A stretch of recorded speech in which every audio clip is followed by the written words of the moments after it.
Olá, oitavo ano. Seguimos com mais uma atividade. Essa é a primeira atividade dessa quinzena. E ela é continuação da última atividade que vocês fizeram, com mais três revoltas regenciais, e aí terminam por aqui. Foram seis. E hoje nós vamos ver as últimas três. O vídeo ajuda vocês a fazerem as atividades, ok? Então assistam com atenção e depois leiam o conteúdo no livro didático para poder responder essa atividade. Vamos lá então. A cabanagem, ela acontece no Grão-Pará, que é o local onde hoje é o estado do Pará e era parte também de onde hoje é o Amazonas. Essa revolta aconteceu de 1835 a 1840, na mesma época em que as outras ocorreram, as que a gente viu nas atividades anteriores, as outras ocorreram na Bahia e no Maranhão. E por quê, né? Quais as causas da cabanagem? Proprietários de terra e comerciantes locais, né, brasileiros, eles estavam insatisfeitos com o governo desde que houve a independência do Brasil. Por quê? Os comerciantes portugueses é que tinham o controle dos cargos públicos, dos altos cargos públicos. E quem era brasileiros, nascidos no Brasil, não tinham nenhuma posição política de importância no lugar. Inclusive o presidente da província, que é o que hoje seria o governador, ele também era um português. Então, e além de que a maioria dos habitantes ali do Grão-Pará viviam numa situação de pobreza extrema. E aí houve a revolta, que durou por 5 anos, porém esses rebeldes, eles não eram completamente unidos. Então, após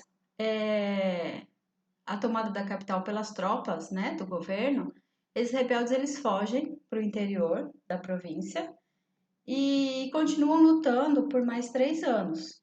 Mas em 1840, as tropas do governo retomam o controle da província e há relatos que morreram mais ou menos 30 mil pessoas nesse conflito. Então, os revoltosos eles não conseguem atingir o objetivo deles e o governo mais uma vez consegue a vitória. Aqui na nossa região também aconteceu uma dessas revoltas, onde era a província do Mato Grosso, que o nosso estado fazia parte, as rusgas cuiabanas que aconteceram em 1834. Os motivos são mais ou menos os mesmos das outras revoltas. Uma população local que estava insatisfeita com o que estava acontecendo. Então a gente tem a elite local que era contrária aos interesses dos ricos comerciantes portugueses. Então, eles queriam autonomia da província e espaço na vida política que eles não tinham, só os portugueses. Em 30 de maio de 1834, esses rebeldes eles realizam saques, né, com roubar, assassinam portugueses, tomam o poder por 3 meses. Mas, mais uma vez, né, o governo consegue intervir, esse movimento é reprimido e os principais líderes são presos. Também houveram mortes, mas foi um movimento bem rapidinho, que durou apenas alguns meses. E a última, mais famosa, que já teve minissérie na TV Globo, tem livros falando sobre isso, é a Guerra dos Farrapos ou Revolução Farroupilha, é a mesma coisa, as duas. Aconteceu no Rio Grande do Sul e durou 10 anos, de 1835 a 1845. Quais as causas, né? Os estancieiros, primeiro, quem são esses estancieiros? São os fazendeiros da região ali do Rio Grande do Sul. Lá no sul eles chamavam de estancieiros, os donos das estâncias.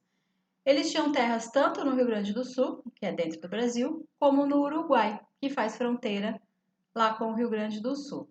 Então o que eles queriam? Que esses rebanhos, né, que o gado deles circulasse entre o Brasil e o Uruguai sem ter impostos, né? Isso chama-se livre circulação, mas o governo taxava essa circulação. e aumentar as taxas sobre os produtos que eram importados da região do Rio da Prata, para poderem utilizar os produtos dali. Porém, o governo não fez isso. Esses fazendeiros eles se unem e tentam separar o Rio Grande do Sul do Brasil. Eles até proclamam uma república, República de Piratini, e aí eles guerreiam com o Exército Brasileiro, o Exército Nacional, por 10 anos. E aí isso tudo vai acabar com um grande acordo. Né? Essa guerra foi até 1845 e aí assinaram a paz. Resolveram na caneta. E aí, por se tratar de uma área de grande importância estratégica e econômica, o governo central ele agiu com cautela. Houve uma anistia geral, ou seja, ninguém foi preso, ninguém foi condenado.